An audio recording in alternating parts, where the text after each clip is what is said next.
Good morning. This past weekend, Kitty and I went to Fort Lauderdale to celebrate a birthday with Jana and Michael. We stayed an extra day so that we could drive down to Miami and visit my sister, who is in a nursing home after her strokes. And we had a very nice visit. Supposed to be 30 minutes. Nobody was after us, so we got to stay with Janet for almost an hour. It was really nice. After that visit, we wanted to go to Havana Harry's. It's a restaurant that Kitty and I have loved for years. The last time we were there and we did this, my brother-in-law and we drove down there to Havana Harry's, and Tim missed the turn. And I made fun of him for missing the turn, and I told him this time, don't miss that turn. Well, Kitty and I were tooling down US 1, and I'm gonna blame the coronavirus because there was no traffic and we were going down US 1 at the speed limit, maybe even a little faster. And we drove right by the turn on Lejeune Road to get to Havana Harry's. You have to realize Lejeune Road in US 1 is an area that I grew up in.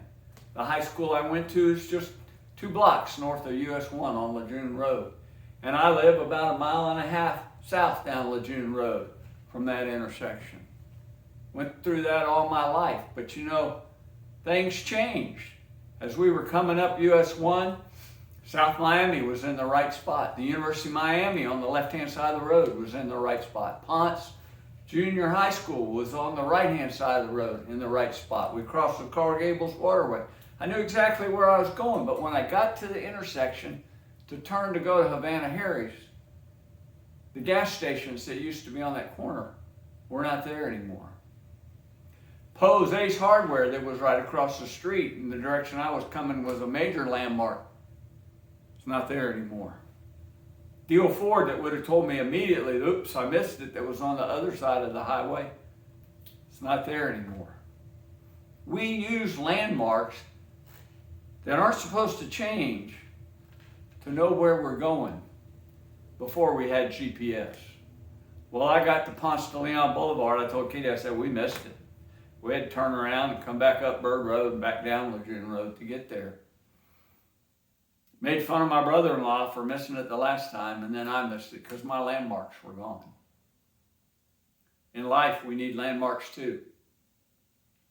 We've already studied the scripture in Hebrews chapter 13, verse 8, where the Hebrew writer says that Jesus Christ is the same yesterday, today, and forever. I go to the mountains of North Georgia quite regularly to see my cousin. There are hundreds more cabins built now than there used to be. The road is different than it used to be. But I still have landmarks to know where Mark's cabin is. I go down the road and I pass the Bell Camp Road. I know I'm getting close. Come over a hill that's real important to me and come down the other side, and I start to see the river coming up on the left-hand side. And I know that Mark's house is right there across a deep spot in the river that we all called the swimming hole. But you know, right at the end of his driveway, there is a giant boulder that fell down the mountain years ago. And it's there. And it's going to be there for a long time. Not much is going to move that big rock. And when we think about big rocks, we think they're going to be there and are permanent forever. This morning, I want to read from Matthew chapter 16, but again in verse 13. This paragraph is entitled Peter's Confession of Christ.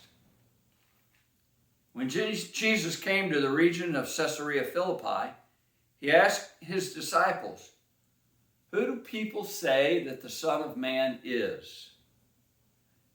They replied, "Some say John the Baptist, others say Elijah, and still others, Jeremiah or one of the prophets."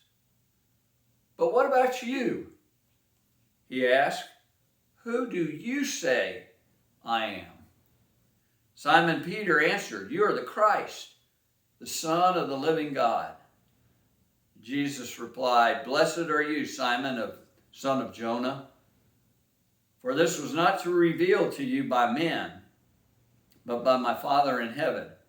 And I tell you that you are Peter, and on this rock I will build my church, and the gates of Hades will never overcome it. Peter's confession that Jesus is the Son of God is the rock that Christ said he was going to build his church on. Let's always confess that. Be safe. Stay well out there.